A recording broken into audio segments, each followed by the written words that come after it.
نبی کا یوم ولادت میں عید نہ بنانا اتنا کافی تھا، لیکن نبی نے ایک اور کام کیا. شاید نبی کو معلوم تھا، اللہ نے بتا دیا تھا کہ یہ امت باز نہیں آئے گی، تو نبی نے. السلام علیکم دوستو، جیسے کہ آپ لوگوں نے شروع میں چھوٹا سا کلپ دیکھا ہے، مفتی طارق مسعود دیوبندی میں مشہور عالم دین ہیں اور انہیں آپ لوگ پہچانتے ہوں گے، ان کا بیان بھی سنتے ہی ہوں گے. جو کہہ رہا ہے جشن عید میلاد النبی منانا بدعت ہے، یہ سنی بہت زیادہ دھوم دھام سے مناتے ہیں، مگر یہ بدعت ہے. سنی سارے لوگ بدعتی کام کرتے ہیں. مگر میں آپ کو جواب بھی سناؤں گا. اب اس ویڈیو کو شروع سے لے کر آخر تک دیکھیے گا تو آپ کو یقیناً کلیئر پتہ چل جائے گا کہ جشن عید میلاد النبی منانا کیا سچ میں بدعت ہے یا قرآن حدیث سے ثبوت ہے، یا صحابہ کرام مناتے تھے یا نہیں مناتے تھے. آپ جواب سنیں گے تو آپ کو کلیئر پتہ چل جائے گا. انشاءاللہ نبی کی محبت دل میں بس جائے گا تو آپ کا بھی دل چاہے گا کہ جشن عید میلاد النبی ہم بھی منائیں. ویڈیو کو مکمل دیکھ کر ہمارے چینل کو ضرور سبسکرائب کیجئے گا دوستو، اور اپنے اس ویڈیو کو اپنے دوستوں تک شیئر کرنے کی کوشش کیجئے گا. آئیے پہلے مکمل ویڈیو کو دیکھتے ہیں. 12 ربیع اول محمد صلی اللہ علیہ وسلم کا برتھ ڈے بھی ہے اور ساتھ ساتھ ان کا انتقال بھی 12 ربیع اول میں ہوا. تو میں آپ سے پوچھوں گا کہ 12 ربیع اول ان کا ڈیتھ اینیورسری بنا رہے ہیں، برتھ اینیورسری بنا رہے ہیں؟ تو اللہ سبحانہ و تعالیٰ جیسا کہتے ہیں مکروا مکر اللہ واللہ خیر الماکرین، سورہ عمران میں سورہ نمبر 3 آیت نمبر 54 میں، کہ انہوں نے پلان کیا اور پلاٹ کیا، اللہ سبحانہ و تعالیٰ نے بھی پلان کیے، اور اللہ از دی بیسٹ آف پلانر.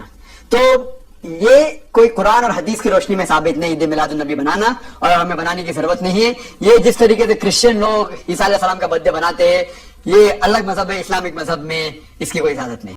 یہ وہابی ہے.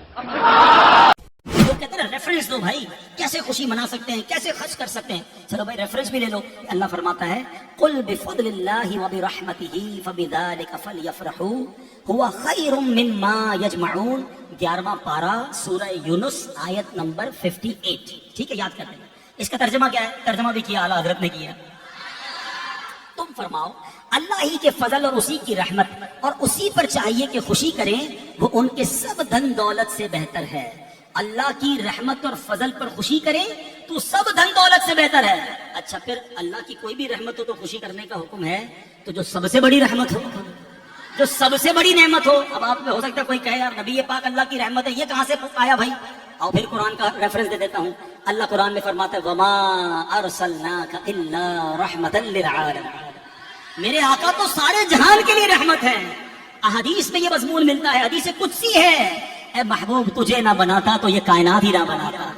جو وجہ تخلیق کے کائنات ہیں، جس کے سبب یہ دنیا بنی ہے، ان کی آمد کی خوشی کیوں نہ منائیں؟ تو انشاءاللہ دھوم دھام سے میلاد منائیں گے.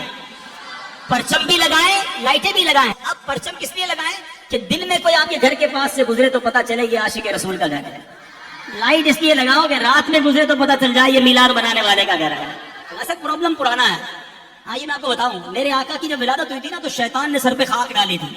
تو آپ انشاءاللہ خوشیاں منائیں، کیونکہ نبی پاک کی جو خوشی مناتا ہے اللہ اس کے گھر میں خوشی داخل کر دیتا ہے.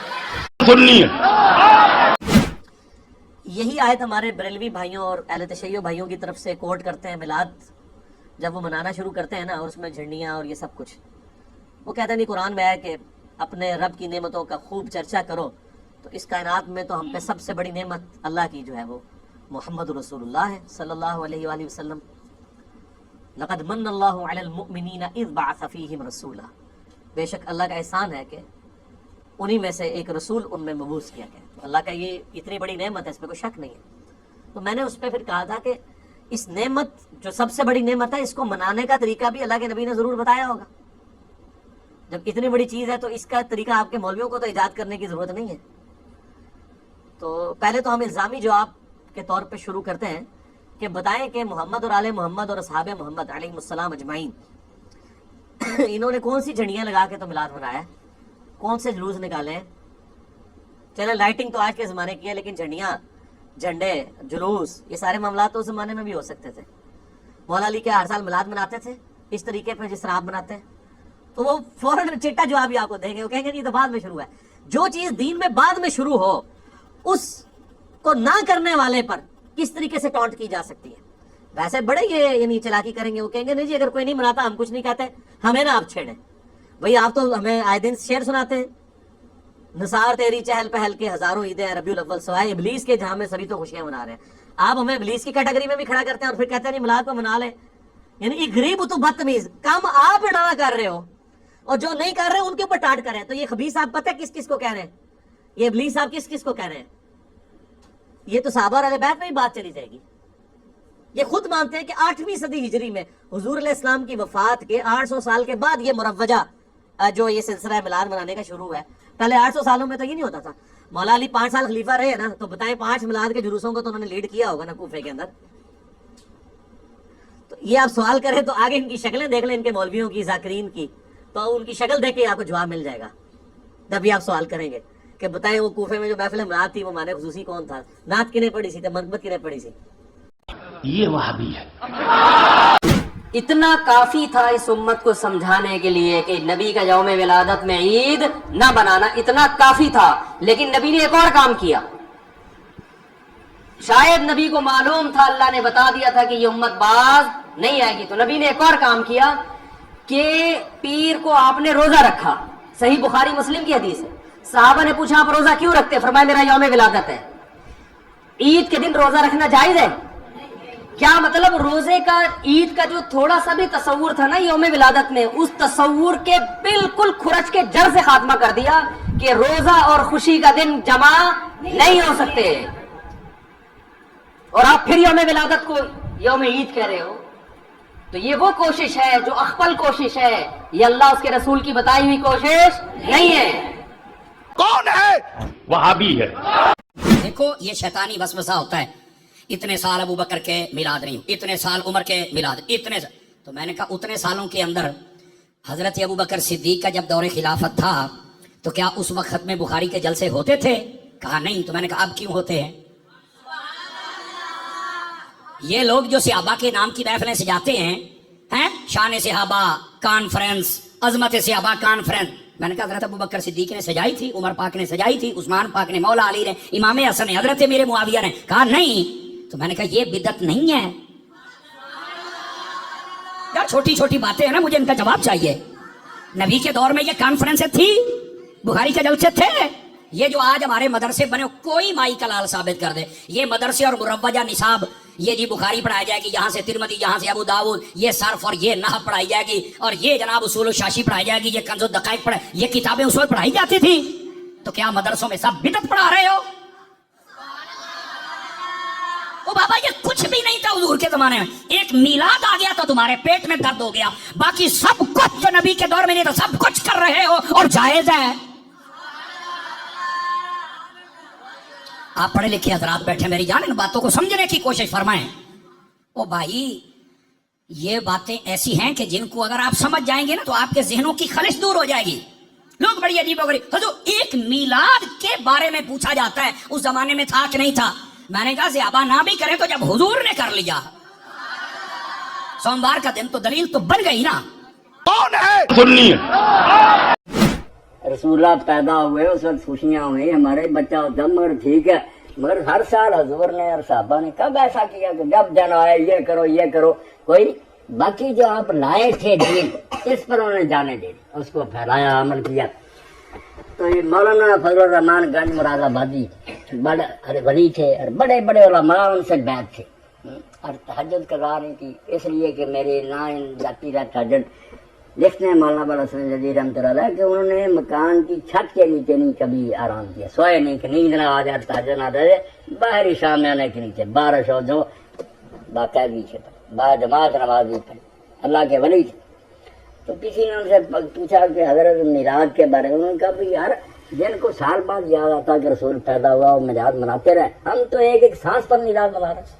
لا الہ جب پڑھتے ہیں, محمد رسول اللہ, درود شریف, دین کی باتیں کرتے ہیں, حضور پیدا ہوئے تو سب یہ باتیں ہم ہر وقت یاد کریں. تمہیں یاد آتا سال کے بعد کہ رسول پیدا ہوئے تھے, کھا پی لو اور جھنڈیاں اور یہ کرتے پھر. تو صحیح بات ہو کہ مومن کا تعلق اللہ کے رسول سے ایسا ہونا چاہیے جیسے ہمارا سانس کے ساتھ, ہر لمحہ آپ کی باتیں سنیں, پڑھیں, بتائیں, عمل کریں. جب امتیں یہ کام چھوڑ دیتی ہیں نا پھر یہی رہ جاتا کہ عیسائی سال بعد میلاد مسیح منانے لگے, ادھر ہندو منانے لگے. یہ وہ لوگ کرتے ہیں جن کو پیغمبر کے ساتھ اصل تعلق نہیں رہتا, رسمی بات کہ لڑکے ناچ رہے, گانے, ٹرکوں پر سوار ہو رہے ہیں. اسی پر کسی شاعر نے کہا تھا نا میلاد گزر گیا تو لمبی نظم ہے، اس نے کہا منائی گئی عید میلاد خوب، منائی گئی عید میلاد خوب، پھر سوالیہ کسی دل میں اترا نبی کا پیام، ایک بھی بتاؤ جو نمازی ہو گیا اب توبہ کر لیا سر، ڈرامے کھیلے. یہ وہابی ہے. یقولون ما لا یفعلون ویفعلون ما لا یؤمرون. یہاں نوٹ کیجیے کہ وہ کہتے وہ تھے جو کرتے نہیں تھے، کرتے وہ تھے جس کا حکم نہیں. عید میلاد النبی کیا حضور کا حکم ہے؟ کیا اس کا کوئی ثبوت صحابہ سے ہے؟ کیا ہم صحابہ کے مقابلے میں حضور سے زیادہ محبت کرتے ہیں؟ لیکن تھا کرو اپنے مالا یؤمرون، جس کا حکم ہوا نہیں اس پر عمل ہو رہا. یہ ہے در حقیقت رسم پرستی، اور رسم کے اندر پھر اضافہ ہوتے چلا جاتا ہے، اس پر ردے پر چڑھتے چلے جاتا ہے. یہ دوسرا سبب ہے، اور اس کا ایک نتیجہ جو نکلتا ہے وہ اسی پر بات ختم کروں گا، اگرچہ ایک اور حدیث جو ہے اس موضوع پر بہت اہم ہے. نتیجہ کیا نکلتا ہے؟ جہاں بدعت آئے گی سنت رخصت ہو جائے گی. کون ہے؟ وہابی ہے. تو جی ہاں دوستو، میں امید کرتا ہوں آپ لوگوں نے ویڈیو کو مکمل دیکھا ہوگا. جو سنی علماء کرام کی زبانیں آپ لوگ سنے ہوں گے، جواب بھی سنے ہوں گے. صحابہ کرام مناتے تھے یا نہیں مناتے تھے، جشن عید میلاد النبی منانا کہاں سے ثابت ہے، یہ بھی آپ لوگوں نے سنا ہے. اور سن کر میں امید کرتا ہوں آپ لوگ ضرور سمجھ گئے ہوں گے. اگر سمجھ گئے ہیں تو پلیز اس ویڈیو کو لائک کر کے ایک پیارا سا کامنٹ کریے، اور اس چینل کو ضرور سبسکرائب کر کے اس ویڈیو کو دوسروں تک شیئر کرنے کی کوشش کیجیے گا. میں امید کرتا ہوں آپ لوگوں کو ویڈیو پسند آیا ہوگا. میں ملتا ہوں دوسرا ویڈیو میں. السلام علیکم.